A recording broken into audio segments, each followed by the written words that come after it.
ফরিদপুর নামে একটি জঙ্গলে বাস করত এক টোনা ও টুনির ছোট্ট পরিবার।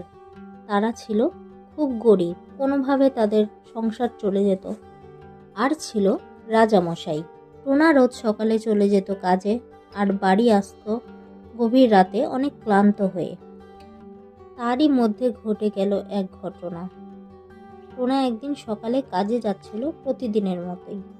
টোনা যেই রাস্তা দিয়ে কাজে যেত সেই পথেই পড়তো একটি মস্ত বাগান। টোনার কাজ শেষ করতে সেদিন অনেক দেরি হয়ে গেছিল। সে সন্ধ্যার পরে ওই বাগানের পথ দিয়ে বাড়ি ফিরছিল। যা, আজকেও কত বাড়ি ফিরতে দেরি হয়ে গেল। তারপর আবার ওই বাগানের রাস্তা। বাবা, রাম রাম রাম রাম। শুনেছি নাকি সেখানে তেনারা থাকেন। ওহ, গাটা যেন ছমছম করছে। ঠিক সেই সময় একটি গাছে বসেছিল একটা বিচ্ছিরি দেখতে ভুতুড়ে পাখি। সেই ভুতুড়ে পাখিটি টোনার দিকেই তাকিয়েছিল। খানিক পরে ভূতটা নেমে টোনার সামনে এসে দাঁড়ালো। টোনা তো ভূতটাকে দেখে ভয়েতে অন্যদিকে দৌড় লাগালো। এইবার ভূতটা টোনার রূপ ধরে গেল টোনাদের বাড়িতে। দরজা খোলো, কি হলো, শুনতে পাচ্ছ না? ও তুমি, এত দেরি হলো যে?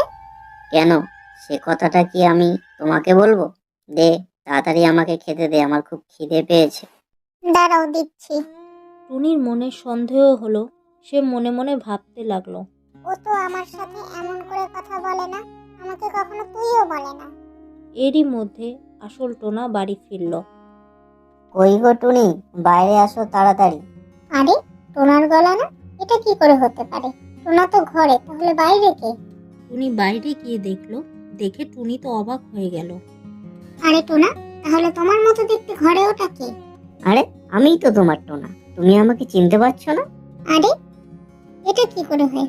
আমার টোনা তো ভিতরে, আমি কিছুই বুঝতে পারছি না। এরই মধ্যে ঘর থেকে বেরিয়ে আসলো ওই টোনাটি। এ কি, একেবারে আমার মতো দেখতে? তুমি কে? আমিই টোনা, আমি এই বাড়ির মালিক। না, আমিই টোনা, আমি এই বাড়ির মালিক। না আমি, না আমি, না আমি, আমি টোনা। টুনি তো কিছুই বুঝতে পারছিল না সে কি করবে। তারপর তার মনে হলো যে সে রাজামশাইয়ের কাছে গেলে হয়তো তিনি সমাধান করতে পারবে এই আসল টোনা। টুনি এবার গেল রাজামশাইয়ের কাছে। রাজামশাই, রাজামশাই, আমি খুব বিপদে পড়েছি। আহা, এদো না, কি হয়েছে বলো?